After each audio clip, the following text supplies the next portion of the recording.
Horror Coast to Coast is a movie review podcast featuring strong language, horror film spoilers, and discussions of violence, gore, and disturbing subject matter. Listener discretion is advised.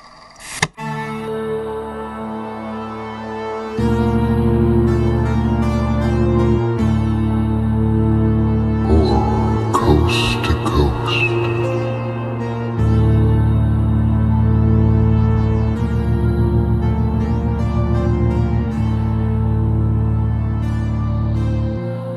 Welcome to Horror Coast to Coast, where we review horror movies from opposite sides of the continental U.S. From inside a cylinder of swirling green goo, I'm Brian.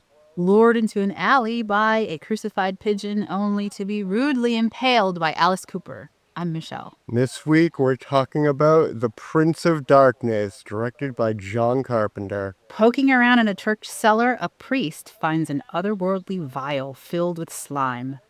Frightened, he brings his discovery to a circle of top scholars and scientists, who eventually learn that the strange liquid is the essence of Satan. The slime begins to seep out, turning some of the academics into zombified killers. As the possessed battle the survivors, student Kelly is infected by a large quantity of the liquid and becomes Satan personified. So I read that before watching, and I was very misled by a vial. This is a fucking, gallons and gallons massive container. Yeah. It's not, I'm thinking it's like a little tiny vial. It's a vial from the lab of the Jolly Green Giant. Yeah, no kidding. It's huge. Yeah. It takes up like a corner of the room. And I couldn't help but just think Zordon from Power Rangers. Oh, I didn't even think that, but that's funny. Now that you mention it, that's funny. Yeah, it definitely had some Zordon vibes. But yeah, it's this swirling mass, and I mean, I guess it's a slime. Maybe this was in 1987, so anything that was green and liquid automatically meant slime, right? Yeah. But it didn't feel like slime, and in fact, for the majority of the movie, I believe it was kind of presented as just water. Yeah, because it squirts out at, what's her name, Susan? Yeah, at the beginning. It's pure water. There's Yeah. no viscosity to it. It's Exactly. Yeah. So Yeah, it's not slime. it's not slime. But- it's green liquid. Yeah, I was thinking the whole time, thinking as I went into the movie, like, okay, he's gonna find a little vial. In fact, at the beginning when he has that little treasure chest, I'm thinking, okay, it's in there, but that was just a key. Yeah. But okay, so we start out on the college campus. Well, first we get this priest who's like 100 years old, and he has a chest on his chest, Yeah, and he dies. yeah. Well, the credits are still kind of cutting in and out of the scene for a bit. And the first scene is like on the college campus, and Catherine is walking with some friend, and Brian is like creepily watching her from a distance. And then it cuts to the Catholic priest who's like laying in the bed with the chest on his chest. Oh, okay, yeah. So Brian's a student, right? Yes. But he's like 50. Maybe. Maybe the mustache kind of like gave it away. I'm pretty sure the actor was like 30. But He was yeah. giving Tom Adkins in The Fog vibes. Yeah. I mean, But yeah, when we see him in that opening scene, it's like you just think he's a creeper. I'm like, oh, he actually goes to the school? He's a Yes. student? I thought he was just a weirdo. yeah, Who's 100%. like too old to be around this campus. Creeping, like watching Catherine, staring at her, and then it cuts to the scenes where they're in class and he's fixated on her. It was a bit much. I was like, okay, I know this movie is not about I don't know, their stalkery relationship, but that's how it's starting. It's very weird. But okay, so we find the priest in bed, and then Donald Pleasance comes in, and I actually missed exactly how it was explained that he ended up in the bed with this thing on his chest, and he's there to visit the eminence is all I got. Yeah, so they said he like went into a coma and never woke up. But we get later that he's like the member of an ancient order. He's like the last member. And I'm just thinking, why did this super important task come down to like one 90-year-old man's health? I mean, it's explained a little bit, but so I was confused as to whether or not Donald Pleasance's character, the priest, which does he get a name? Because I don't feel like he got a name. I think No. he's just the priest. Okay, so priest Donald Pleasance, um, We can call him Father Loomis Father Loomis, from what? from Halloween. Is that his He's character? I thought he was Well, he's Dr. Loomis. That's what I was gonna say. I thought he's one of the like a But detective or something, but he's the but doctor. he's got the same vibes in this, so he's just Father Loomis. He really does.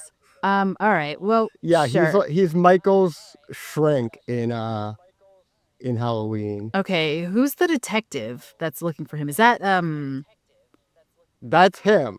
But it's him. yeah, he wears like a Like Columbo a trench coat. overcoat. Yeah, So he okay, looks okay. like a detective. But he's actually the psychologist of Michael Myers who's trying to tell everyone that he's pure evil because he's worked with him for years. Okay, okay. I haven't seen Halloween in a long time, but in my mind I thought he was a detective. It's probably Yeah, because of I can see because of why. the coat. Because he walks around in a coat with a revolver shooting stuff. Like, he's very detective coded. Yeah. Okay. All right. So Detective Father Loomis is reading from a journal, and it's a journal from it says the Brotherhood of Sleep, and all you get briefly is like the sleeper awakens. And so immediately you already know that there's some like religious stuff happening, and you're like, okay, the sleeper awakens, it's probably Satan, etc., etc. I mean, it's called the Prince of Darkness. So Right. You already you have a know. pretty good guess of what that means. Yeah, and it leans into it. And there are all these random shots of an overflowing red ant colony, which Yeah. was really effective for just kind of building tension. Um, because I feel like red ants conjure this sensation for nearly everyone I know of, uh-oh, watch out. Right? And I mean, I've stepped in a Hmm. red ant colony. It's insanely unpleasant. But anyone who's come into contact with red ants is like, oh shit. So I thought it was very, very good usage of that. And then the shots of the moon and the sun kind of making the sky a little, sometimes it was blurry, but sometimes it was like clearly the moon and the sun in the same sky, which is a real phenomenon. Yeah. This wasn't like Yeah, that's why I didn't get. I'm like, okay, the moon and the sun. I've seen that 100 times. Why is this ominous? yeah. No, there was a bunch of it seemed like there were a bunch of Like, at least make it an shots. eclipse or something. That's a little more That's true. unusual. Well, maybe they couldn't get a shot of an eclipse when they filmed the movie. Like a blood moon eclipse. I mean, John Carpenter could have come up with a way Yeah. to show you like a cool eclipse. Yeah, that's true. Which I was actually going to say, I read that this was filmed in 30 days. So maybe there was What? Yeah, Okay. So maybe it was a maybe time not. issue. That's insane. Yeah. Yeah. What the hell? That's wild. I mean, we can double check that, but that was what I read. It was that this was filmed in 30 days. Wow. Okay, so then after Father Loomis reads from this journal, we have a shot of him walking with some other members of the diocese and talking to them. We can't hear the conversations, but it looks important, and it's still cutting between the credits here still, because I wrote that down. The credits are still, this is still all happening during the credits, the opening credits. And then you see him take the key out of the little treasure chest, and then Professor Birak doing his like lecture on reality and existential truths and physics and stuff like that. So all that stuff just in the credits, which is intense. Yeah. He shows that key to the other priests, and they go down, and we see this giant swirling cylinder. Yeah. And it's in this room that is completely ornamented by like candles and religious iconography. There's like statues and crucifixes everywhere. There's like I mean, I feel like John Carpenter, Yeah, I mean it's just like a giant church basically. but this section where the vial I want to come up with a better word for it because it's not a vial, it's a vat. Okay, so the uh The the vat room of green water. yeah, the room where this vat of green water is kept is filled with candles and statues, like angel statues and pictures of like the Virgin Mary. It's just like stocked full of Christian iconography, and it is um not like that in other areas of this monastery. Like the other areas of the monastery are Oh pretty yeah. normal. This is like way over the top. And then you see the vat at the back of the room. Yeah. And it's like green water is just constantly swirling around. And it's basically like the way the room is set up, it's basically like the altar of the church. Yeah. So that's kind of interesting given that, as we'll come to find out, it's basically a vat full of Satan juice.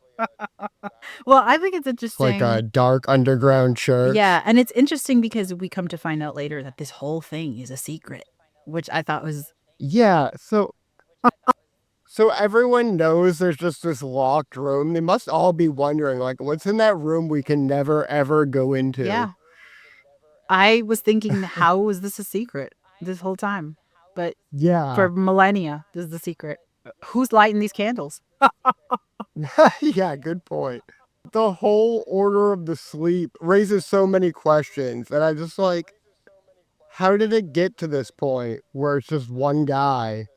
It's like, shouldn't he have started a new generation of the order? Because Probably. obviously, first of all, it should never come down to one guy because one guy can die at any time. So I would say you'd need at least a handful. As we saw. I mean, I feel in situations like these, there's usually two people and they're kind of like a tag team. And then one of them, if one of them passes, the person left selects a new partner and then that person succeeds the next person and then it just keeps on going. So there's always somebody who's in charge. I don't know where I pulled that from, but I feel like it's something I've read or experienced. Uh, but that would make sense. And so what I think I meant to say and didn't get to it is that I I thought that the priest was a member of this brotherhood because I thought he's reading like the journal that was kept by the old guy, but then he didn't know this information and was like now being clued in to something he was sort of aware of but didn't really have all of the details on. But now I guess he was just a regular old priest. Yeah, it seems like he was learning about all this for the first time from that journal. Okay. And like, bravo, because he like figured this shit out pretty quick. Yeah. I would have just been like, what the hell does any of this Yeah. mean? No, he definitely puts two and two together immediately. Um, what I really liked and I thought was a really good precursor to the rest of the movie is him typing the letter to Professor Birak. And it's very clear that the professor is a scholar, he's an academic. His expertise is in physics because he works at the Doppler Institute of Physics, which I didn't even look up if it's a real place or not. But he was at the Doppler Institute of Physics in LA. Um, and he's writing to him. So it's like this man of faith is making an entreaty to a man of science.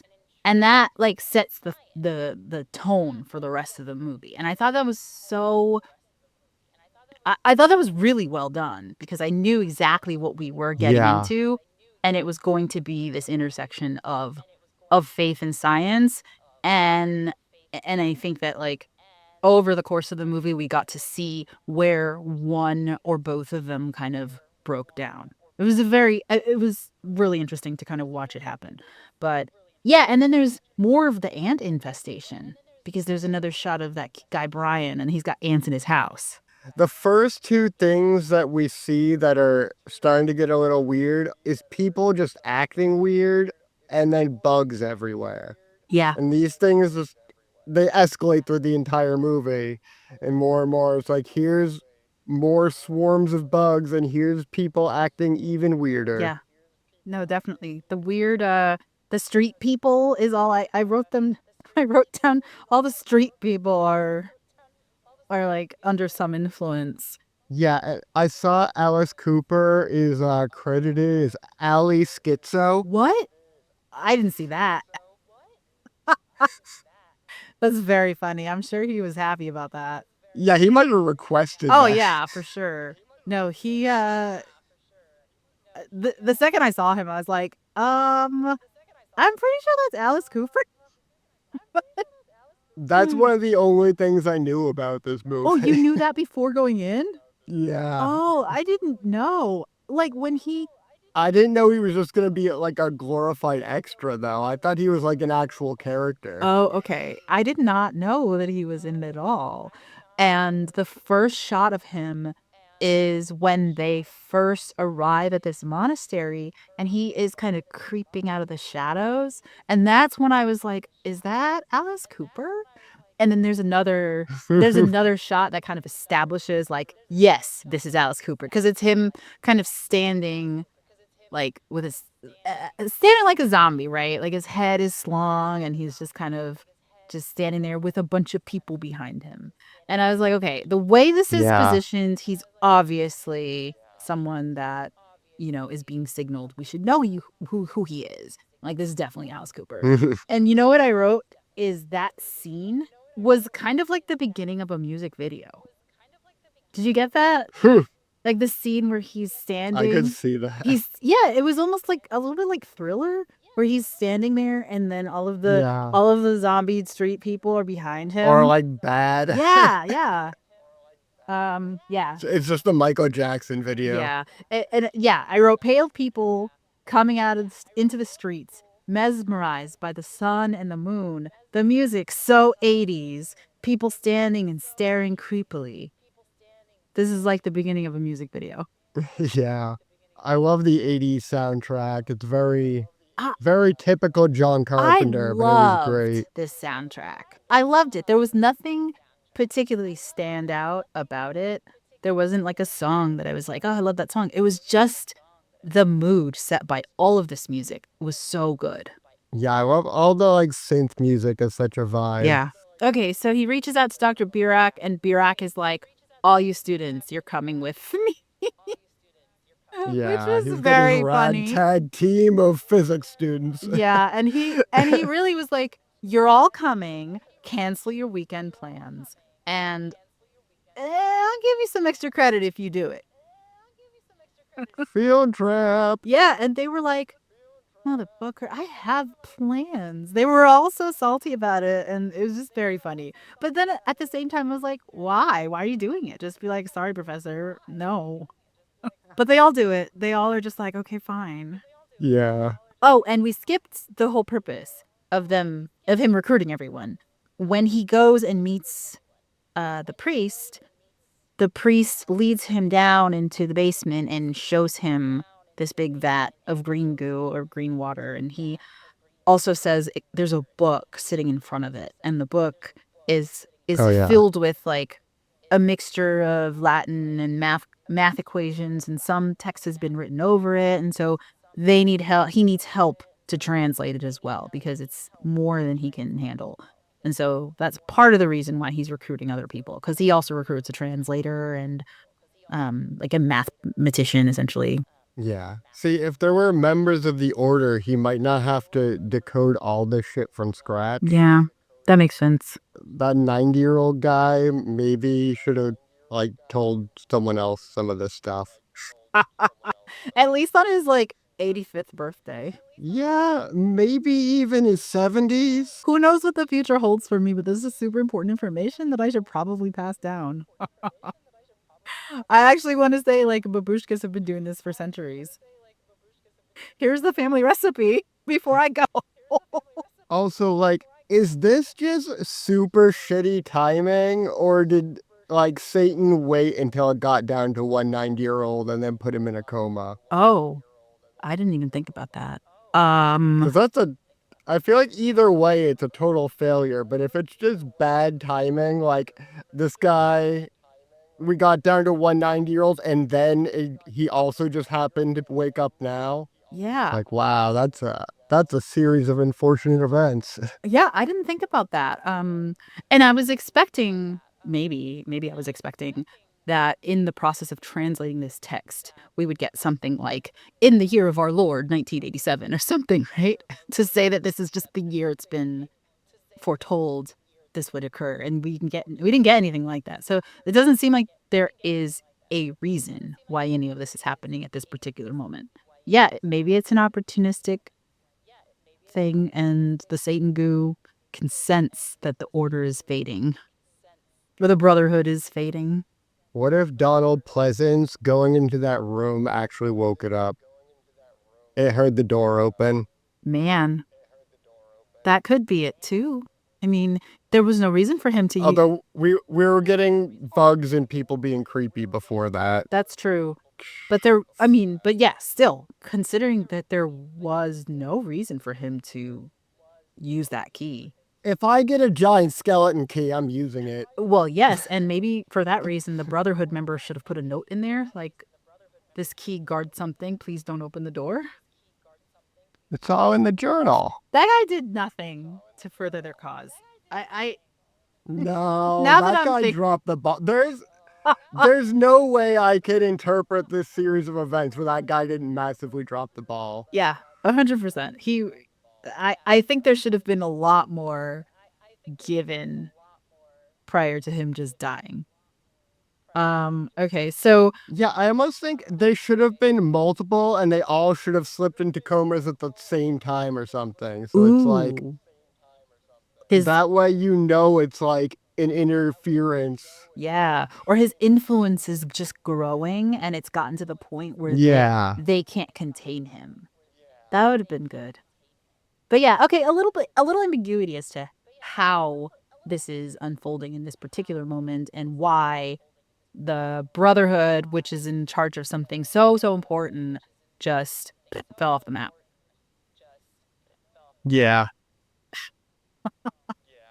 All right, so all of the students who, I mean, I wanted to say kids, but like these people are like in their 30s, right? They're postgraduate students, obviously. Yeah, there's like a couple of them that look like they're like early 20s. Yeah. But then Brian looks like he's 40 something. Yeah. That the rest Frank look like they could be 30. Frank guy is older. I mean, Kelly could have been younger. Yeah, there's a range of ages. But all the students show up to this monastery, and we have Walter, who is weirdly our comic relief, but I don't know. I kind of found him a little bit cringe. Yeah, was he? I didn't really even feel like he was comic relief. I guess he cracked some jokes, but like, well, it didn't seem like anyone thought they were funny. Well, I don't think comic relief is necessarily the character that is funny.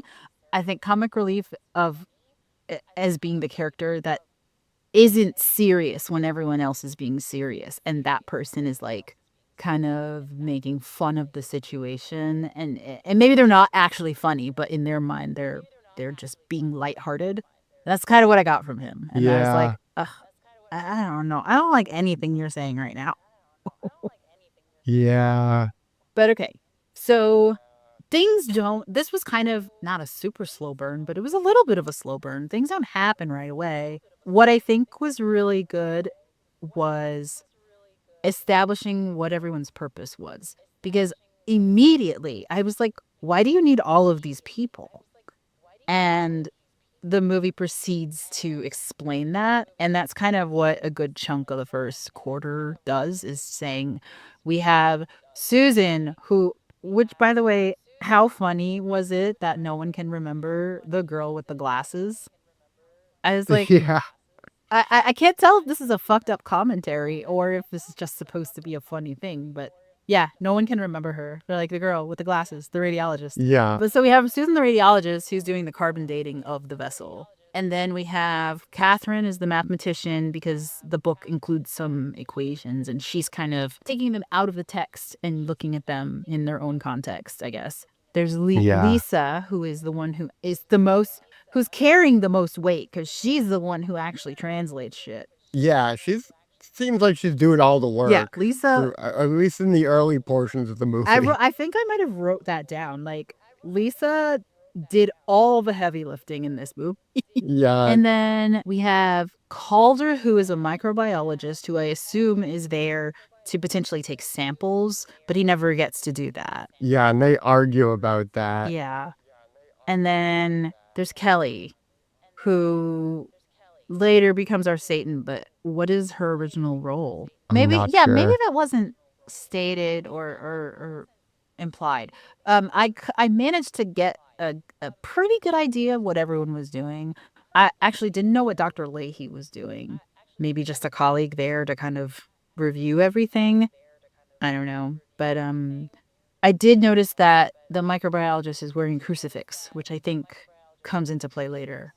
Then we have, I guess, more shots of bugs and zombie street people. They just cut to those like whenever we haven't had anything weird happen for a little bit. Yeah. But they are unsettling, especially with the sound design and everything and the music. Like, I don't know, it did get under my skin a bit, like more than shots of bugs normally would. Yeah, agree. There's a shot where there's these like earthworms that start Yeah, the worms start showing up and they're like crawling up the window. Yeah. And when That's when weird. they first look at the window, it's only like the bottom corner that's got these worms on it, and then when they look back, it's like totally covered. The bugs were unsettling for sure, and the bugs would appear, and the music would start, and then it would cut to the street people, and then the music would keep going. I mean, I think the music was so well used here and really added to the really added to the tension, to the atmosphere. I was very impressed by that. Yeah. I bet a lot of people feel vindicated that bugs are in fact agents of Satan. Yeah. So I wrote that. As a lot of people feel. I wrote that. I was like, so what is with the bugs to begin with? Is it because they're supposed to be the scum of the earth or the scourge of the earth, or is it something having to do with like? I connect them to biblical plagues. Okay. So we talk about like anti-God and stuff. So I feel like God has his plagues, anti-God has his plagues. Okay. The plague. That was my read. Plague of zombies and insects. Yeah. Okay. That's fair. I was just kind of brainstorming like what could these bugs mean. And then there's the radiologist kind of gives her report and she says not only is this thing sealed, and carbon dated to be 7 million years old, but it's got this locking mechanism that can only be opened from the inside, which begs the question, how the heck did it get closed? And then we get our first confirmed kill. We have Dr. Leahy's assistants, and one of them is going to take his place at the school while Dr. Leahy stays here in the monastery. Yeah. He's going to like cover his hours. And before he leaves, I wanted to point this out because it happens a couple more times. There are several shots where the scientists are conversing and they're going into their theories and whatever. They're just having these conversations. And there's religious iconography in the background. So the scene where Leahy is talking to the assistant, I don't remember his name, the assistant with the glasses, and he's like, what are we even doing here? And the guy Caldwell is like, this is so stupid. And they're just kind of bantering about there's no merit to this because it's obviously religious nonsense. But there's a shot of test tubes on one side, and then in the back there's a crucifix, and then like a picture of Jesus and Mary. And I thought that was just such a good, just like thematically, just so well done because it really puts that in your mind that this is a mashup of religious tenets and scientific theory, which is just so good. It was just Yeah. constantly like that idea was drilled into us throughout the movie constantly. And I thought that was really good. It happens again in another scene. Yeah, I really like that aspect because I'm so fatigued on just like the pure Catholic horror thing. So this was such a refreshing take having the science angle. And I'm also just a huge fan of old computers. So the fact that this whole monastery is littered with 80s computers where they're clacking away, I love it. I love the whole vibe of it. Yeah. And the font and Yeah, I love that old font. And like the just creepy stuff coming up on these old ass computers, like biblical phrases and like later when it's like literally just Satan's talking through it basically. yeah. And so That was a vibe. okay, and so before before things start to happen, um we get a shot of Susan walking into the basement before anything happens. And while Susan's in the basement, Lisa is upstairs and she's explaining what the text translates to. Yeah. What I got was God buries Satan in a container. And then Yeah. somehow God is banished to like this dark realm. And years later, extraterrestrial Jesus comes to Earth looking like a person to warn us, hey, Satan is like contained in this vessel on your planet. And we are like, you're crazy. Let's crucify you. So Jesus gets crucified, and his message kind of falls out of like the popular sphere. But a few people took it to heart and were like, okay, the world isn't ready for this truth. So let's keep it a secret until the technology is developed to be able to prove this point. And that's the brotherhood. And I think what I Okay, yeah. misunderstood was that it wasn't God who banishes Satan. It's his father who is like an anti-god. And I didn't get that until the Yeah. end. So I caught that and I was confused because it almost felt like they were conflating Satan and anti-God at times. So I got like mixed up. I'm like, well, which one is this? Yeah. So anti-God does not appear in this movie, right? It's Satan that is the force at work. So, yes, I think anti-god is his father. And I think Okay. that's where I was confused because she says God banishes Satan, but it's actually the anti-god who banishes Satan. Or God banishes Oh, Satan and okay. then the anti-god is banished to the dark realm, something like that. But the anti-god and Satan are taken care of. And really in this whole scheme, Satan is like kind of a nobody. Um Hmm. like he doesn't have the power. He doesn't have as much power as his father does, it seems. So I really liked this after I listened to her explanation, even though, maybe one or two things were lost on me. I love this alternative version of like Judeo-Christianic roots. I think it's super Yeah. interesting. And I think that the overarching implication of this is that none of our faith-based beliefs are real. And there is a concrete explanation behind religious tenets. And I thought that was Hmm. really interesting. But at the same time, all of our science is also flawed because there's another explanation that has to do with something supernatural that undermines those explanations as well. So is it just a nice, like I said earlier, that both of those ideas are just kind of broken down a little bit or maybe have holes poked in them a bit. That's a good point. Okay, so after Lisa explains what her findings were with the interpretation, the same time Susan's in the basement and we get the very first bits of activity from the vat, right? And oh, I wrote down the dripping upwards of the liquid, it reminded me of Beyond the Black Rainbow. Do you remember the scene where the black liquid is dripping upward? Oh It was like yeah. that weird. It was not a dream sequence, but it was like a flashback. Where It was like his vision quest, wasn't it? yeah, and the black liquid is dripping upward. I thought that was so like interesting, but menacing. It gave a really good depiction of like this is not natural, right? Because this is not how liquid behave. Yeah. This is not how liquid behaves. So there's clearly like intent and decision making happening. But yeah, so the Yeah. And liquid.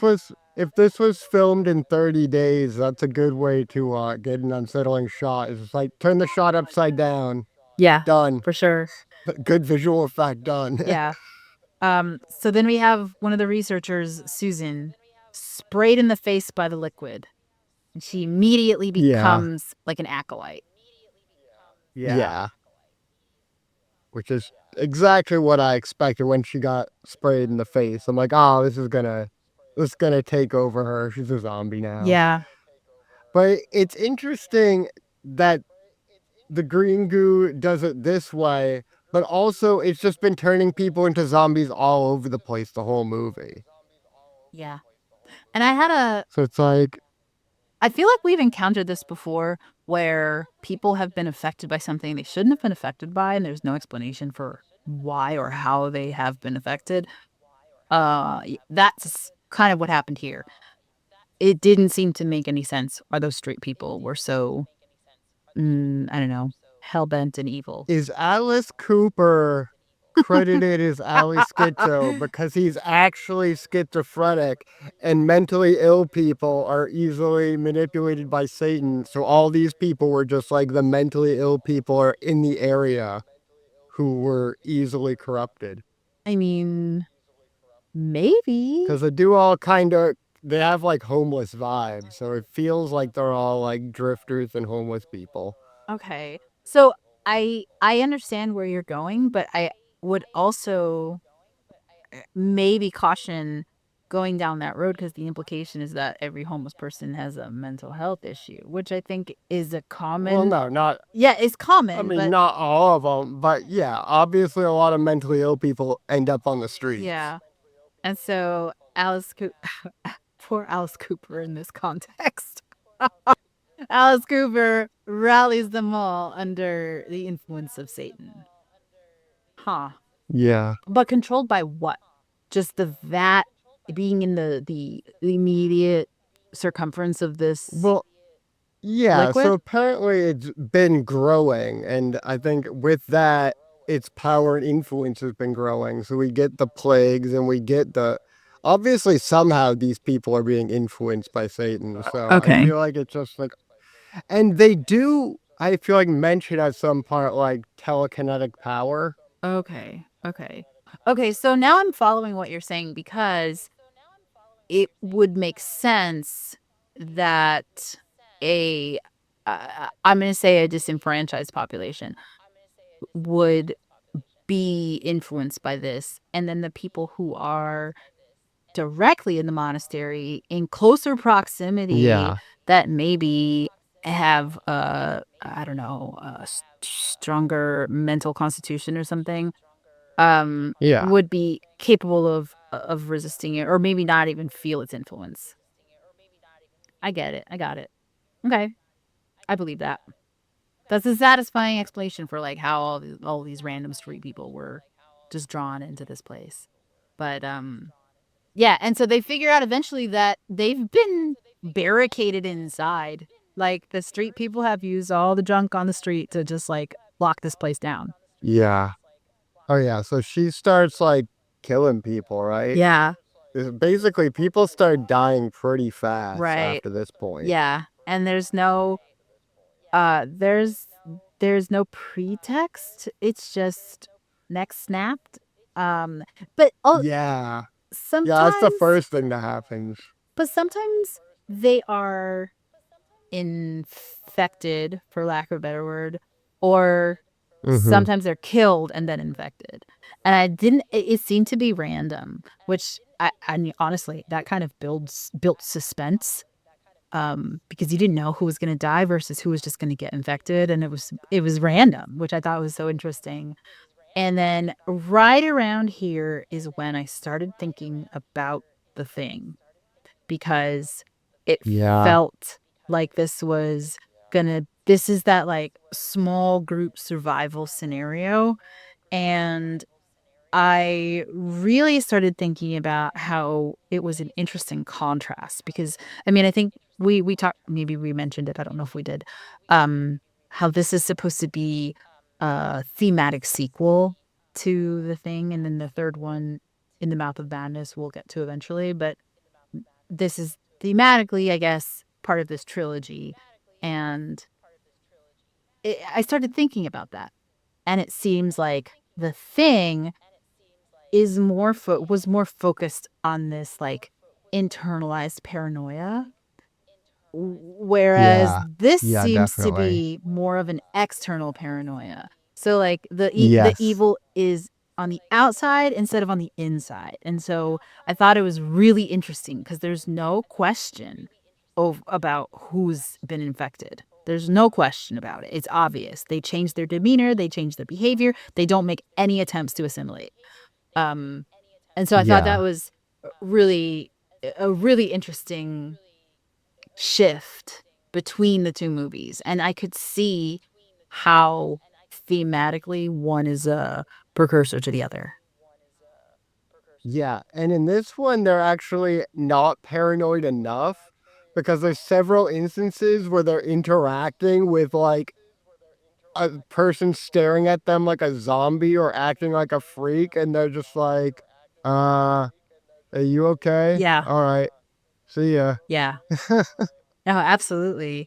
Like, one of them sees Susan just like standing in the hall and he's talking to her, and she's just like staring at him, Oh and my he just God. keeps talking to her, and then he goes back to his own business. Okay. Susan was so scary. Susan was so Yeah. scary. She would just slip out of the shadow with this like neutral expression on her face. Like her eyes were wide, and she just had this Yeah. slack bottom half of her face, and she just looked like like wild, ferocious. And she just would slip out of the shadows and just be there. Or someone would turn their head and there she was. She was so scary. Yeah. Yeah. Yeah, the use of that actress in that role was fantastic. Yeah. Oh, and the dreams start around this time, don't they? Yes, they all start having these dreams, and it was so But it's not a dream. unsatisfying. It was so unsatisfying. What, the conclusion of it?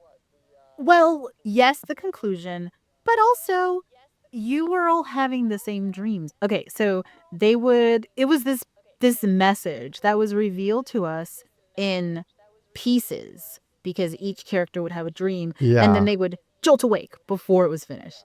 And every time it happened, Mm-hmm. they would jolt awake a little bit later. And so you got a tiny bit more of this message. Yeah. And so it was just like, when are we going to get this whole message? And also, you all this is more of like, I'm annoyed with the characters than with like how the movie's going. Cuz I'm like, Oh, yeah. you guys, can one of you just go to sleep and like just don't like listen to the rest of this message, please? Because I want to know what it is, Yeah. and two, I feel like you already have sort of surmised that the answer to what's happening is maybe contained within this message to some degree, and they would just wake up before the message was finished, and it was just very frustrating. Then of course we get the whole message at the end, and it's like, okay, I don't know what to make of this.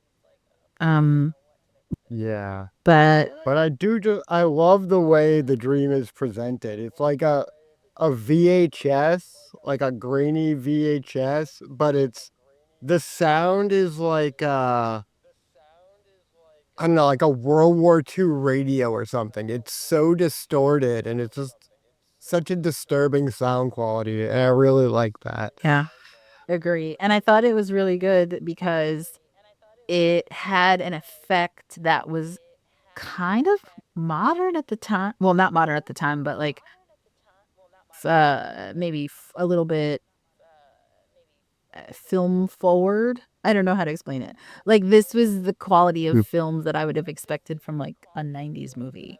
Just that particular sequence. Oh, yeah. Like, I could see that being a product of like 1995, right? So I thought that was really cool. But yeah, I really like that. I love the whole analog vibe. And they all realized that, like, this didn't feel like a dream. It felt like a VHS being implanted into my mind. Like, they all intuitively know that it didn't feel right. And that was like a cool phenomenon because it's like, what would that feel like? Because my dreams are so varied and so believable. I can't think of anything that I would dream and then wake up and be like, "Wow, that didn't feel like it any kind of dream. Like it didn't feel like it could be a dream." That made me think. I think I would only have that reaction if it happened more than once. Like, I think having that dream one time, I would think nothing of it. But they all have it once, right? Like no one really has it more than once. They all come to this conclusion after just having it once. And they're like, that wasn't a dream. That was a signal being implanted into my brain. And of course, the video also does say, this is not a dream. This is a signal we're implanting into your dream. yeah.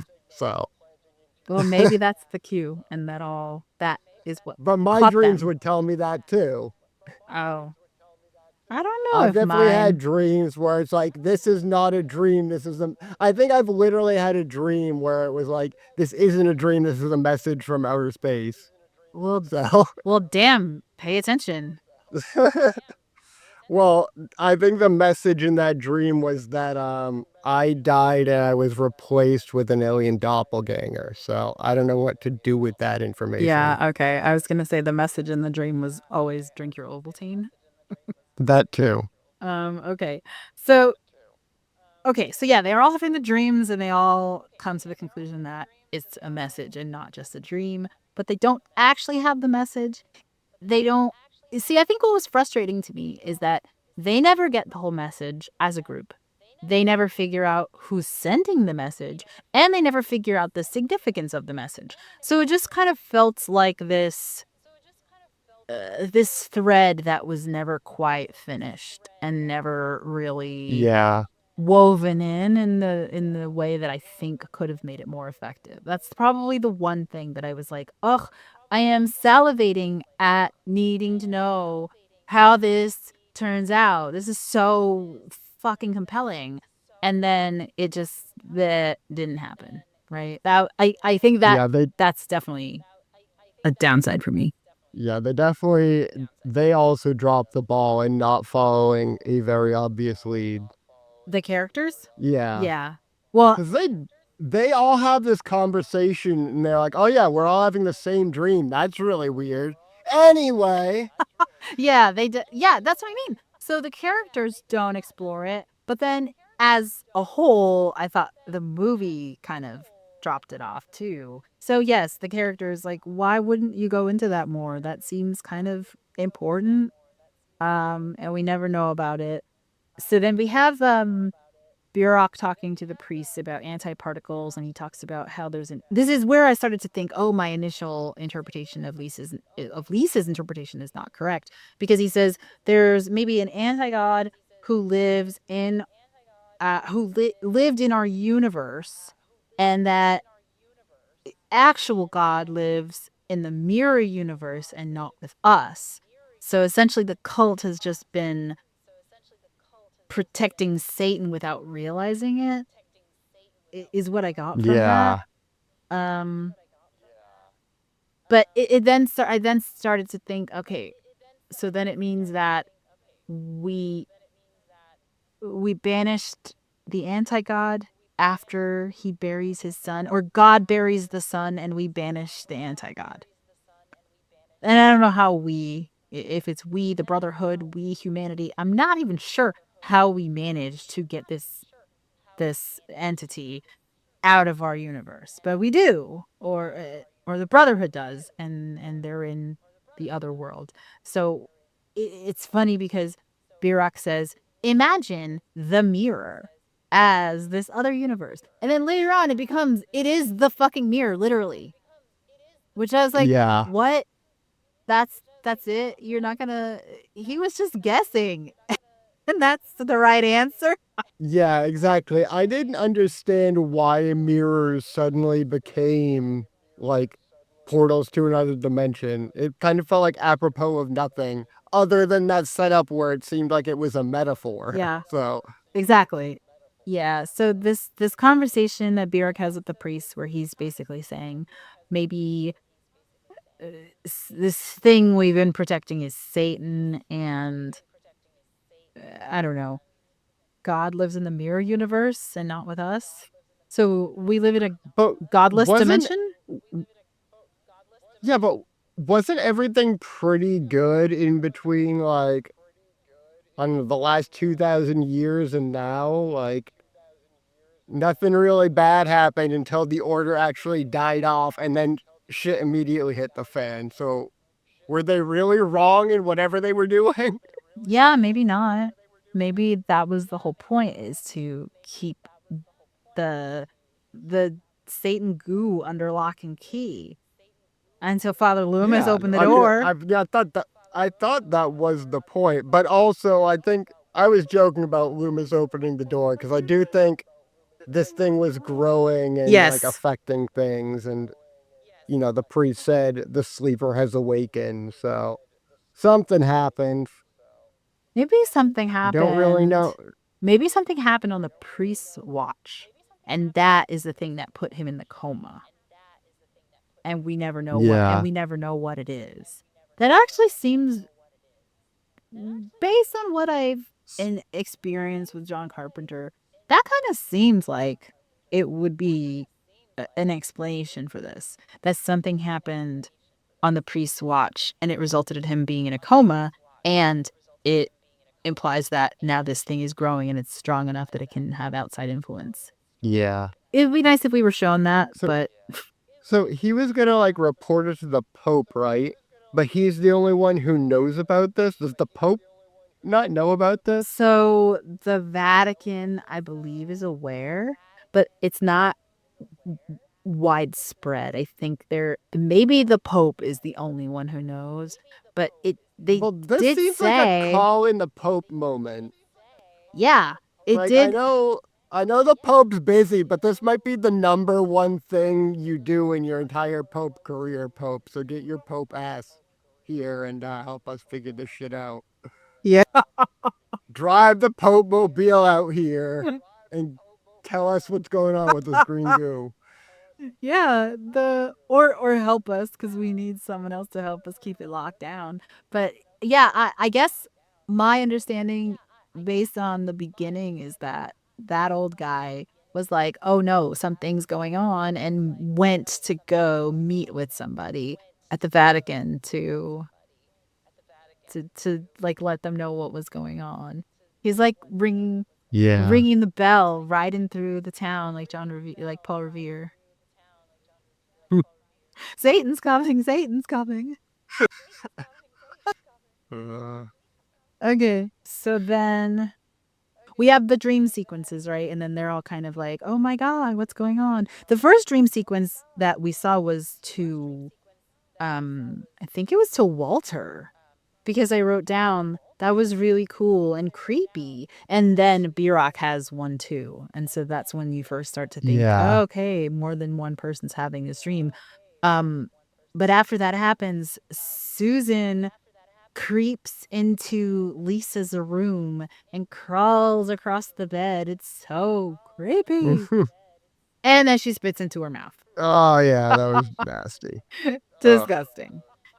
Um Yeah.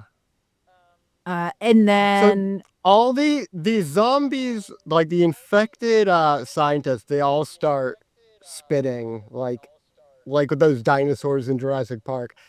Is the stuff they're spitting the same stuff as the goo in the vial or the vat? I would assume so.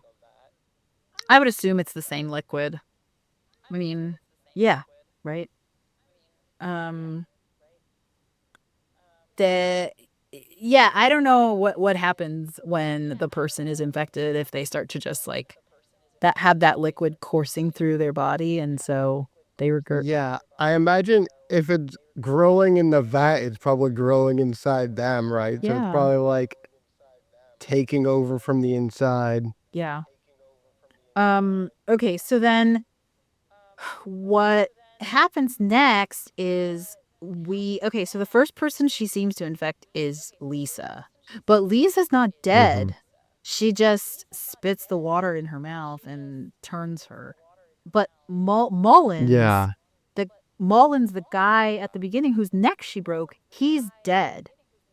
And Yeah. there's a shot of him and the liquid is dripping onto his face.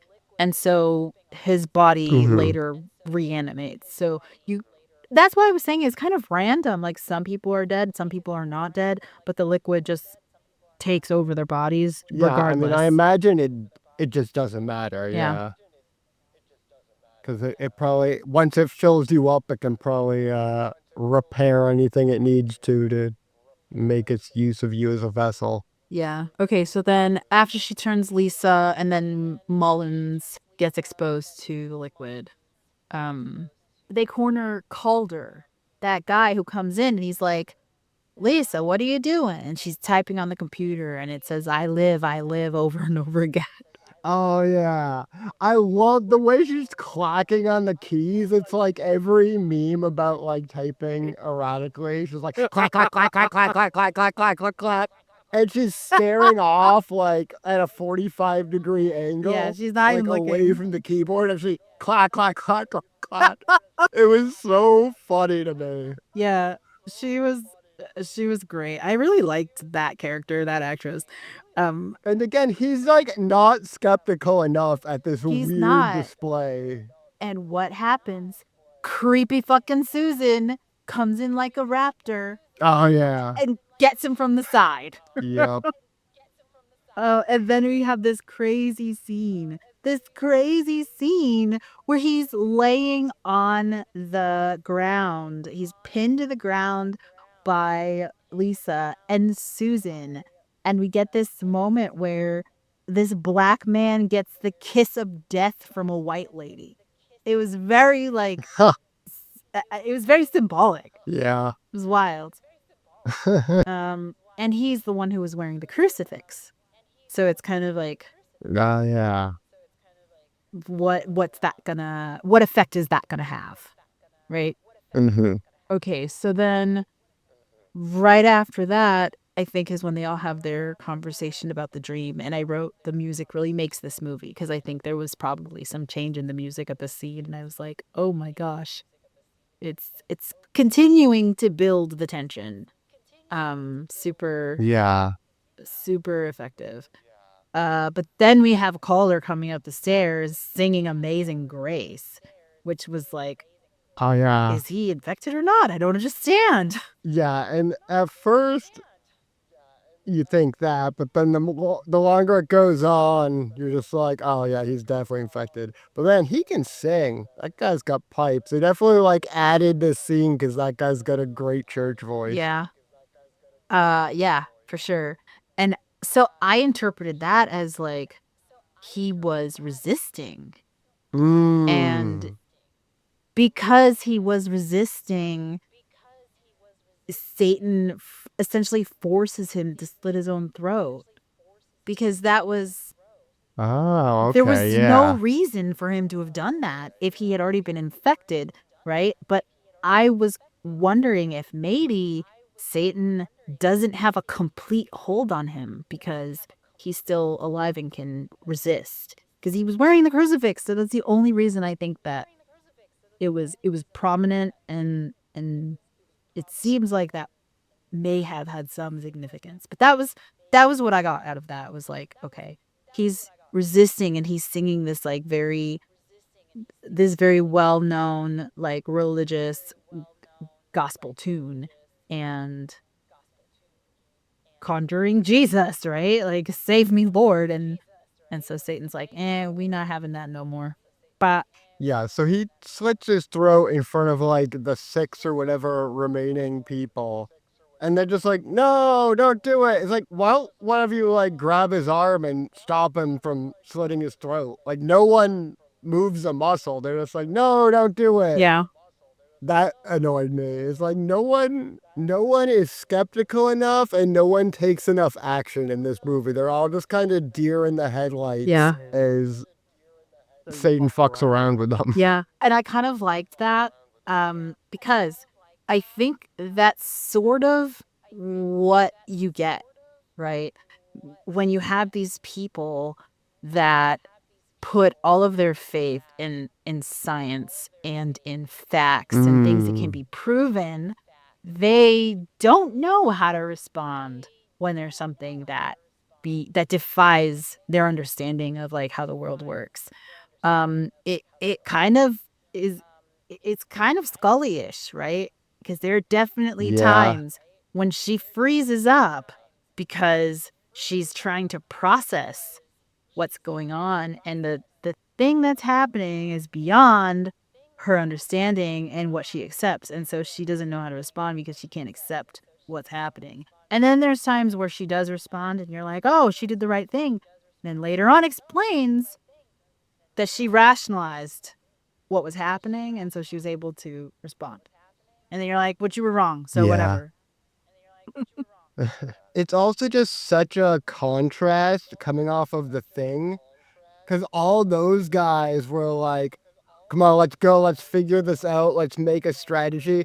And it makes sense because these are a bunch of college students, and those guys, like, they had to survive in Antarctica together. They probably run into like crazy problems that threaten their survival all the time. So it's really kind of cool that you get these back-to-back movies in a trilogy where one is like these guys who are very competent and strategic, and these guys who are like deer in the headlights because all they know is their science, really. Yeah.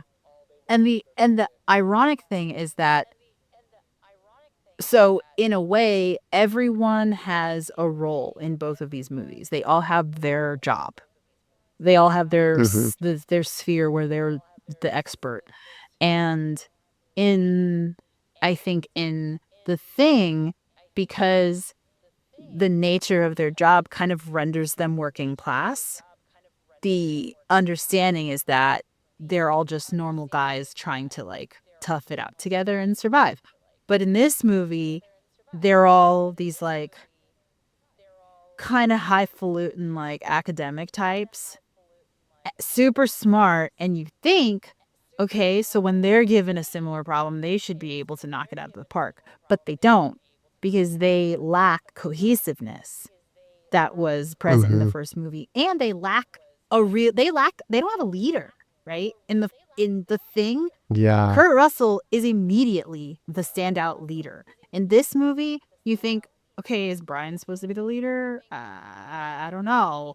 Is Birak supposed to be the leader? I don't know. Like, who are they following? At some point, Brian like kind of becomes our de facto protagonist, but I'm like, this guy has no sauce as a protagonist. He's not decisive. He's not clever. He's not really that like particularly good natured. It's like we're just kind of stuck with him because everyone else got killed or turned already. Yeah. And we were introduced to him in like the most asinine way. He's stalking some girl he's interested in. And then eventually they get together, which is like, why the fuck does she even fall for him? But whatever. And then he's kind of, I don't know. I didn't think he was all that interesting. I thought he was just kind of like a boring he was one of the everyman. least interesting characters in the movie. Yeah. And I liked that though for a time. I liked that it was ambiguous because the like cis white male that you think is going to be the dominant one and the protagonist, he's kind of not really that assertive. And then the authoritative academic professor who you think is going to be maybe the one leading them, he's also kind of like, I don't know, this shakes the core of what I believe. And then the priest, he's fucking crashing out because nothing he believes is true anymore. So he's not our leader. And so you're just kind of like not sure exactly what through line you're supposed to be following. And I kind of liked that. And I was like, well, maybe one of the women's going to step up. Yeah. And so I think I was holding out hope for that. But I did like that there was ambiguity in like which of the male figures would be the assertive one, and then there was really nobody. So yeah, it was a little bit of a Yeah. bummer when Brian decides all of a sudden, like, I'm gonna jump out the window. Which I'm not even sure why he did that. Yeah. I'm not either, to be honest. Yeah. But he jumps out the window. And then I guess he jumps out the window to maybe try to go get help, and then realize the street people are circling in on him. It doesn't work, so they pull him back up. Yeah. I'm not sure. Yeah, I thought they kind of already realized that they were surrounded by creepy zombie people. Yeah. See, what I thought. So I don't. It doesn't seem like you would want to do that without some kind of plan. So what I thought they were going to do was have one person lure them into this alley while another person was out by the front door waiting to get out while they were distracted. Mm-hmm. And that didn't happen. It was just nothing happened after this. Again, there's very little strategy from this group. Yes, there's none. There's no strategy. The only strategy. There's like literally none. There's the only strategy they came up with, and they didn't even really come up with it. The only strategy they had was when they busted Walter out of that closet. And it was very ridiculous because he stands there shining the light in the room while Catherine is digging a hole in this wall. And then at the very last second, when he realizes, oh shit, they're coming to get me, he starts ferociously banging through the wall. And I'm like, yo, you should have done this at the beginning. You would have been through the other side, no problem. And you could have had time to come up with a plan and barricade the wall again. And like, there are obvious opportunities for them to come together and come up with a plan, and this never happened. Yeah. Okay, so after this, I think I skipped ahead to where Walter's in the closet, because before that happens, Susan and Lisa, who are both infected, they pull the vat into a room where Kelly's sleeping. And like at the beginning of the movie, so I'm not quite sure how this happened. At the beginning of the movie, they're all standing in the basement and they're chatting, and she bumps into a cart that's near her and gets a bruise. And over time, the bruise starts to become embossed, and it's this symbol. Oh, okay. I didn't like notice the part where she bumped it, so I thought that it just kind of manifested. Oh, no, it's at the beginning when she says, why aren't we taking samples of this thing? And they're like, oh, we need to test the outside, blah, blah, blah. They're just kind of looking at it, and she steps back, she bumps into something, and it's very like, it's kind of messy. Like, it doesn't look like it was intentional. And I actually thought maybe that wasn't intentional. They just left it in. But no, it was part of the plot. So she bumps into this thing and she gets a bruise on her arm, and over time it raises and there's this symbol, and I couldn't even see what it was. The fact that it originated from a random bump actually makes it make less sense to me than the fact that, Satan would manifest like a symbol onto your shoulder. So I think that was her being chosen, because there's another part in the movie later on where that same cart is moved by an invisible force. Oh, okay. So it seems like while she was standing there, the force slams this cart into her and bumps her. And so maybe that's him like choosing her. And then later on, the same thing happens with the cart. And it's only like a little bit of a throwback to this was intentionally done. Yeah, that seems like something that should have been telegraphed a little more. Almost like, I imagine, like, remember that book falling from the wall abruptly in the fog? Oh, yeah. Could have been something like that, like something weird happens and that bumps her, like something that catches your attention, because, yeah, I didn't even catch that she bumped her shoulder and that was the origin of this. Yeah. No, that was that was what I got from that. And then, so then she's like super tired and she's like, I need to sleep. She goes and lays down. And while she's laying down, Lisa and Susan bring the vat of green goo into the room, and somehow it all just directs itself into her mouth. And I don't know Yeah. how long it takes. It's like a whole process. It's draining itself out of the tank into her mouth, and she's just absorbing it all. And then she has a distended belly from having absorbed all this liquid. And then slowly it's absorbed into her body. And we see this whole process. It's kind of crazy. Yeah, it's pretty gross. Really gross. Her skin falls off and ugh. Yeah.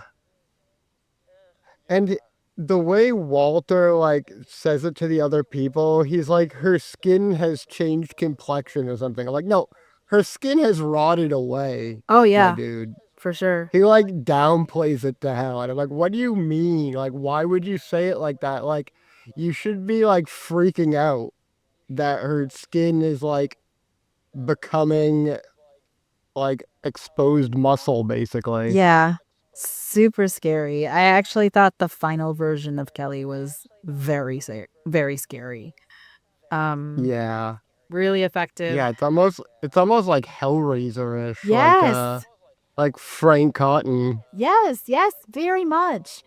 And that actress did a great job. I was like, wow, this is unsettling. If I had seen this as a kid, holy shit. And this is the type of Yeah. movie that I would have potentially seen as a kid. Yeah. I'm glad I didn't, because this was fucking scary. Um Oh, I wish I did. oh man.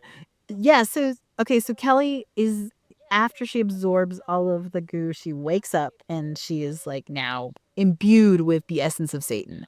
She's Satan, Yeah. and and she's scary. She's scary looking. She's telekinetic. She's just like, so you can't imagine the power she has, but you can see like, okay, she clearly has power. Then she kind of directs Susan and Lisa to the closet where Walter's hiding, where he should have been digging himself out Yeah. in the first place. Yeah. I mean, I can see why you wouldn't think that was an option, but apparently it was. So, yeah, he should have been doing that. Yeah. So he starts digging himself out, and at the very last second, they pull him through, and oh, And they're like biting his legs while they're pulling him through. I know. I was like, I'm glad this isn't like a traditional zombie movie, because I don't know, Walter be done at this point. Oh, yeah. Yeah, he would be infected. Yeah. But yeah, they get him out and they like smash their heads in with bricks. So yeah, and then they throw him out the window, and so then Kelly Satan, sees a makeup compact on the ground and sees herself in the mirror, and so picks it up and tries to like stick her fingers through. And that's when you realize, oh, that mirror analogy is actually really the truth. Yeah. Yeah, it looks pretty cool when the fingers are like in the other dimension. Yeah, it does look really cool. Um, and can I also say mirror dimensions scare the shit out of me, because Yeah. they're never like okay, it's either one of two things. There's one version where it is an opposite of the world we live in, and it's a mirrored world, and so when you go in there, everything is backwards, but also everyone's kind of evil, right? Because they're the opposite of what's happening in our, I don't know. It's, the At this point, theory. I want to go to the mirror world. I think Yes. they might be nicer Yeah. in the mirror world. Yeah, I know, and that's kind of why I was hesitating to say like they're evil and we're not, right? Because that's the world is fucked up right now. But if we in like, ugh, I don't know, 90s fashion, where Yeah. you get those stories of like there was something when I was a kid where a girl, I think it was a Goosebumps story, where a girl finds her twin in the mirror, and then it's a painting, and the mirror essentially wants to come into our world, and in the end it like switches places with her and she's trapped. So it's like that. Like there's a sinister intent behind. I feel like I've seen that story told in like probably like Right. several different shows. Like, all these anthology shows, they all have variants of the same story. Yeah. So I can never keep Tales from the Crypt and Outer Limits and Twilight Zone. I can never remember which one was which version of that concept. Yeah. No, and that's probably why I'm like, I know I've seen this somewhere before. Um, so that's one There was even a aspect. Rugrats episode that was kind of like What? that. No way. I mean, it was all like in their imagination, but they like Yeah. run through a mirror that like flips around and they think they're in the mirror world. And I Okay. just remember seeing that super young and like thinking like the concept was creepy. Oh my God. No, the mirror world is so scary because either they're evil or it's a void. It's Yeah. nothingness. So I'm always like kind of on edge when there's like, we're going into the mirror world or the mirror is taking us into another universe or even the mirror is a portal to a place we know about. It's just still kind of like, are you sure about this? I don't know. Yeah. Yeah. So she does that and then I guess she drops it and it breaks and then is like, what do I do? But then Calder has somehow found this mirror and is like checking himself out. I don't quite know what he's doing. He's a little insane. He's like laughing in the mirror and he's just whatever. And so she's drawn to it. It's like, ooh, this is what I'm looking for. Yeah. And by this time, nearly everyone else has been infected because they get they get Dr. Leahy at some point. They get that random dude whose name I didn't catch. And they all start like trying to grab onto them. And then this is when Brian takes the lead and is like, I'm going to go beat some people up. But it doesn't work. And he ends up wrestling with Calder for like an hour. Yeah. Kelly gets to the mirror and she's like, Father, and she's reaching out. And the priest comes out of nowhere and he's like, no, and he chops off her arm. Oh yeah, he comes out with an axe and he like hasn't been in the movie for a while. I was kind of wondering what happened to him. He was hiding and reading the Bible and trying to restore his faith. His faith was like totally the priest crashes out pretty early. Like he's just like, no, this is not what I've been told to believe. And he hides in a corner reading the Bible, seriously. And then he finds an axe and is like, I have to stop it.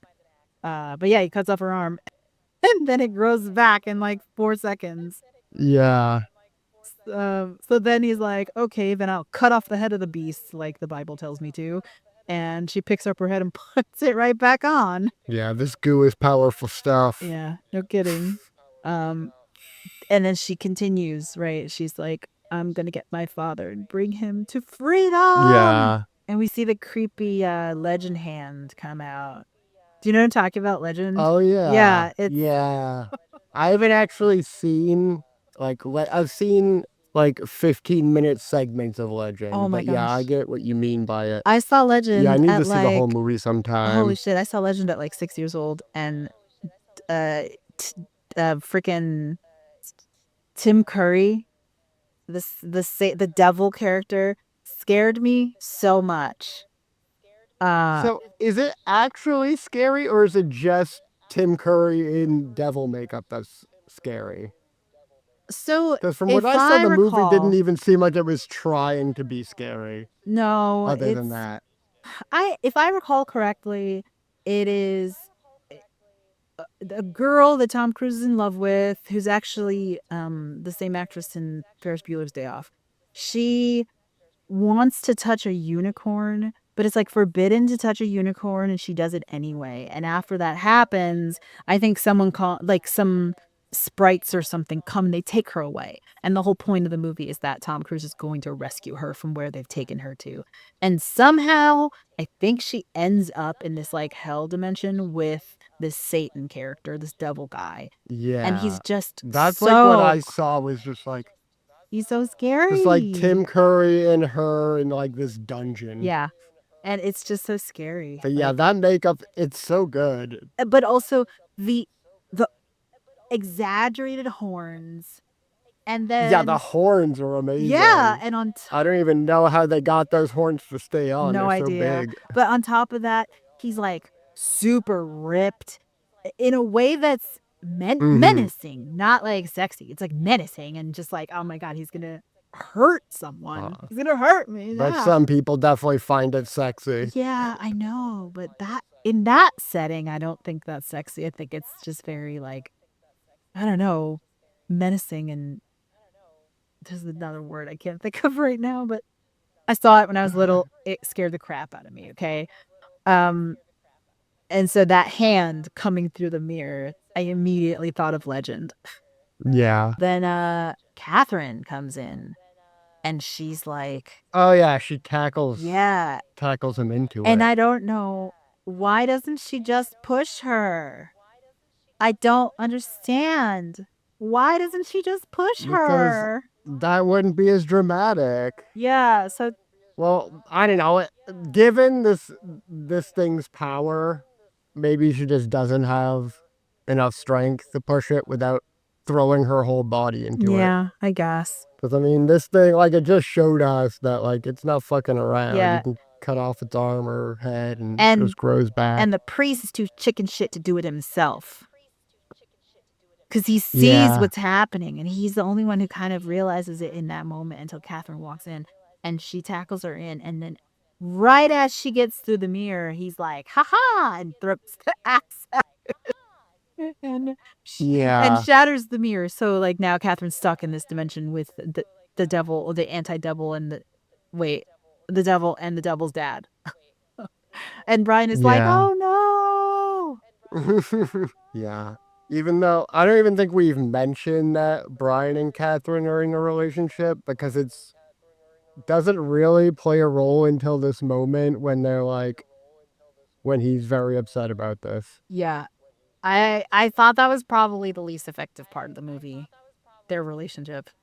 I mean, I think that anyone in this situation where a person you go to school with is caught in something, lethal, and you're witnessing it, that could be sad. Like, it could have been anyone. It didn't have to be a love interest, right? This is one of those things where the love interest angle was obviously there to make it more, to pull at our heartstrings or something, but it didn't have to be that. It could have just been a friend. Well, I mean, if that was the goal, then I think they failed, because I felt like nothing particular for this relationship. So Right, I didn't. like they didn't put enough effort into developing this relationship for me to care that Brian lost his girlfriend in this moment. Yeah, agree. And not just Catherine, who is like a better character than Brian, is now trapped in a hell dimension. Yeah, she was a better character. So then we have the authorities show up and everyone's normal. And they're all kind of, they have the scenarios where people are sitting in the ambulance and they have the ambulance blanket on, and so they're all like they're being rescued. And then the end of every horror movie ever. Yeah, and then Brian, not Brian, the priest is like, I did it. I stopped him. We did it. We stopped him. Yeah. You can't tell if he's crazy or not, or if he's like, finally, his faith has been restored, right? Because he's like, this is how it was supposed to go. And so he's just a man of faith looking for anything to cling to make sure his faith is whole in his mind. Like, I didn't believe in this for nothing, which I thought was really interesting, because it was like, I'm pretty sure all of those science people are like, wow, everything we thought was wrong, and they're going to move forward from that. But the religious guy is like, no. It's still right. I'm okay. I can live with this. And he's like, it's funny because you're like, okay, but now at the end of the day, you can say that people who cling to science and rational explanations are also, to a degree, putting faith in that sphere, maybe to a similar degree as like a person who puts their faith in religion, but at the end of the day, who's more willing to actually accept the evidence that's given to them. Yeah. It's crazy. But yeah. So then we cut to Brian in bed. No. We cut back to the dream transmission.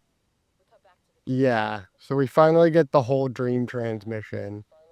And this whole time it's been saying, like, this is a message sent from 1, 19, 1990. And then we get it's from 1999. So that's like, what, a couple years in the future? 12. And we see the shadowy figure in the dream is Catherine. Yeah. Which I call bullshit. If we're supposed to believe it was her this whole time, bullshit. That shadow, as far as I'm concerned, was Voldemort.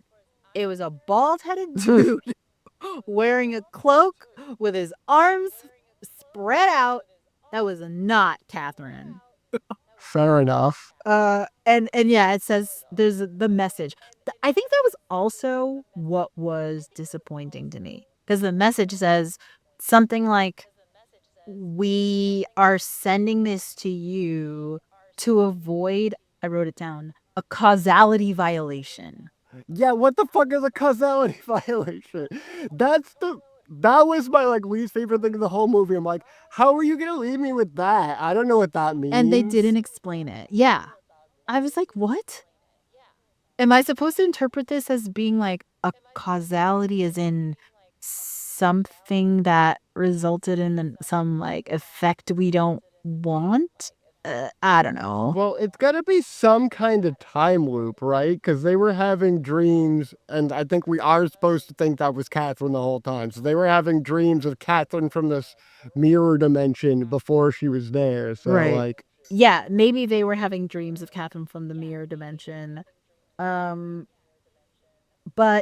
we never figure out who is sending them, because at some point in the transmission it says that we have the ability to send a message through unconscious thought, but we don't have an ability to send a message through conscious thought. So that's kind of the element of it's coming from the future, but they can't get to us when we're awake. And you never find out who's doing that. Is it Catherine? And I'm wondering if this is like Catherine has figured this out from the mirror dimension with her science expertise, and this is the best she's figured out. Is like, oh, I can send a message to their dreams to prevent this. But it doesn't work. Yeah, because they didn't listen to the whole dream Right. until she was already trapped. But so then what Ow. is the significance of saying that we're sending this from 1999? So I was wondering if that's how long it took her to figure out how to send a message. Okay. Because otherwise, I don't know what it would be. Yeah. Like, other than it's from the future. Yeah. Well, it felt to me It might just be that. It might just be it's supposed to be from the future. It felt to me like it was from a group of people. And Yeah, because there's a we. Yeah. And I thought, okay, So it's like maybe the we made me think like aliens or something, because there's already alien stuff going on. Yes. So it's like, who is the we? Exactly. So that's what I thought. I was like, maybe it's a group. Catherine is teamed up with the aliens. It's a group of people in the future who have come back. Catherine and the future mirror space aliens. Yeah. But the thing is, she banished them to the dark realm or whatever. So what message would they have to send? What is the goal here? Or maybe they did accomplish the goal by sending Satan to the dark realm, which in my mind, I feel like, why didn't they just send that vat to the dark realm? Maybe Satan was the only one who could open the portal. Yeah, I don't know. This is definitely a movie I'm gonna have to watch again, because there's so much going on here, and there's like two angles, the science. Well, there's like three angles. There's like an actual science element, a science fiction element with all the alien shit, and then there's the religious aspect. So it's like all three of these angles come together, and it's like, man, that was a lot. Yeah, it was. And then at the very end, it ends on a cliffhanger, because the last transmission is revealed to be a dream that Brian was having, and he has the full dream, and it shows Catherine at the end. Doesn't explain it any further than that. And then he has a no wait, I'm not dreaming still moment where he sees Kelly laying next to him. But then he wakes up again and somehow is drawn to the mirror, and he reaches out, and then the camera cuts to black.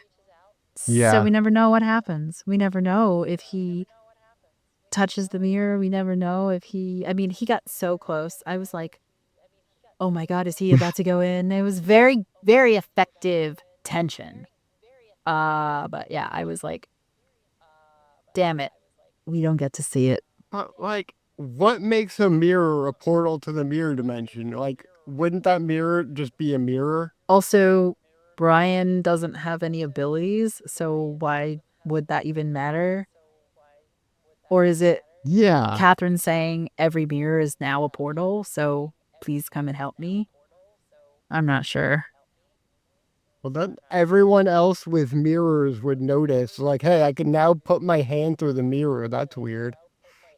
Yeah. Yeah, a lot of unanswered questions in that ending. Yeah, for sure. In fact, all it really did is raise questions. Oh, yeah, absolutely. One thing I did want to say that I was really taken with is the shot of Catherine going through the mirror.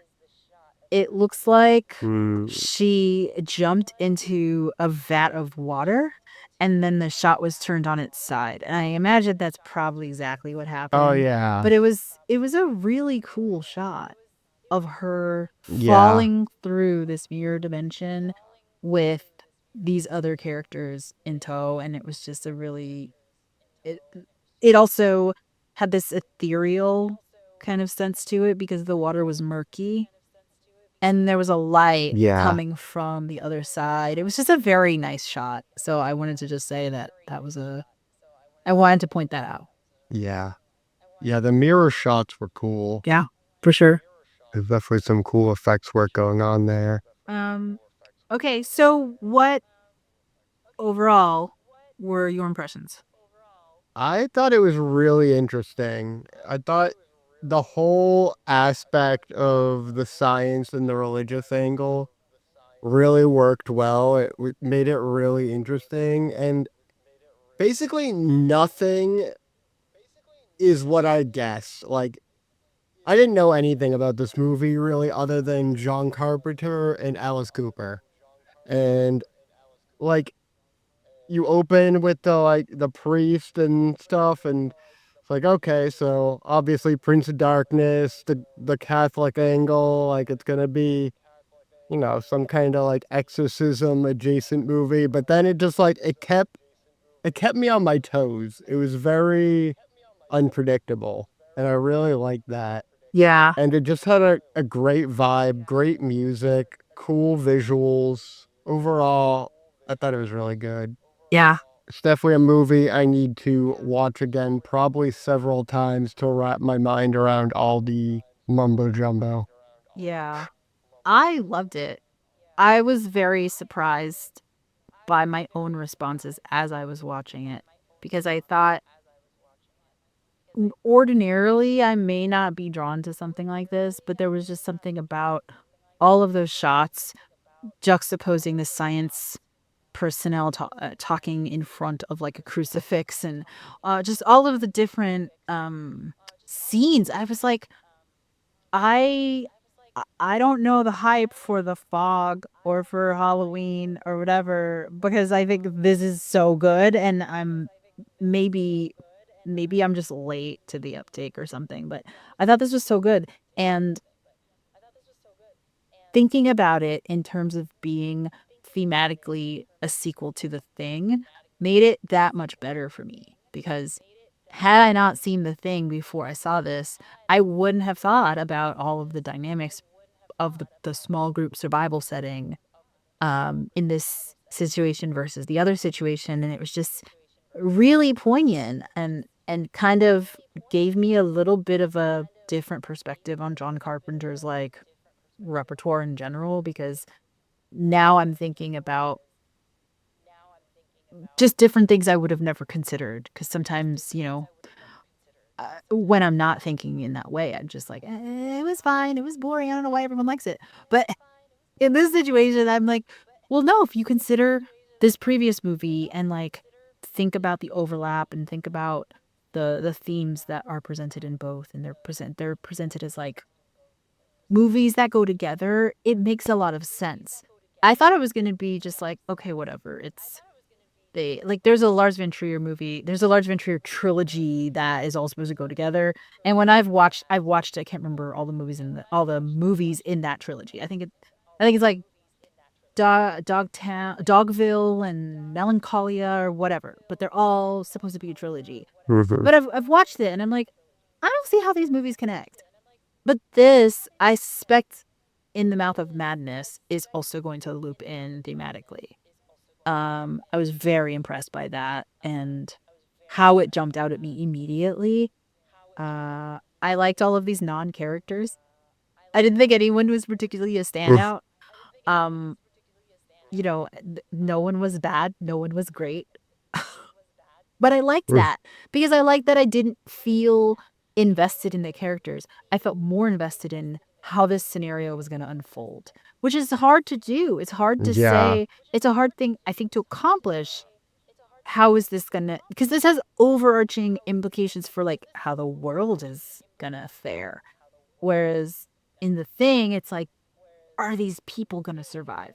And that wasn't the question here. The question here, I actually assumed everyone's going to die, to be honest. Yeah. The question here was like, how are they going to save the world? And it was just an interesting change and an interesting, like, I don't know, an angle to consider these kinds of things from. So I really, really, really liked it. So what are you rating it? Me? I'm giving this 4 stars. I think I'm going to give it 3.5, but I feel like it will be a 4 if I rewatch it because it was just, there's so much going on that I wasn't able to wrap my head around a lot of it. Okay. And like, I need to see if like the theories I put together actually play out or if I'm just like completely wrong. Yeah, it's worth a rewatch. I would rewatch it again. I think I have another 30 days because I actually rented it on Amazon. But yeah, so awesome. I really liked it. I'm happy we did this, and I'm happy that you pushed me to watch The Thing before I watched this one. So I'm excited for when we get around to In the Mouth of Madness, but that is not next week. Next week, we're doing something different. What is it? Next week, we'll be starting our folklore files with vampires. We'll be discussing vampires, their origins, the tropes that have made it into the movies and shows we love. Yeah, I'm so excited. This is going to be so fun. I love vampires. I love talking about vampires. I love watching vampire movies. I love everything about vampires. It's so stupid, but I love it. Yeah, we've done a lot of vampires on this show. Yeah. We've done Nosferatu, Abigail, Sinners. We did Blood-Sucking Bastards. We did an episode of Buffy. Yeah. So yeah, we're no strangers to vampires on this podcast. I can't get enough. So we're going to go into all of the cultural things that have shaped our understanding of this. So I'm excited. Yeah.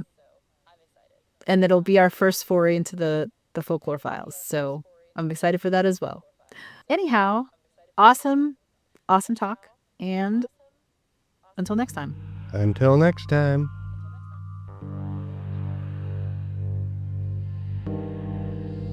This podcast is licensed under a Creative Commons Attribution Non-Commercial Share-alike 4.0 International License. For additional information and other media content, visit theferrothread.com. Thanks for listening. Until next week. What did I write? Slime. Oh my God.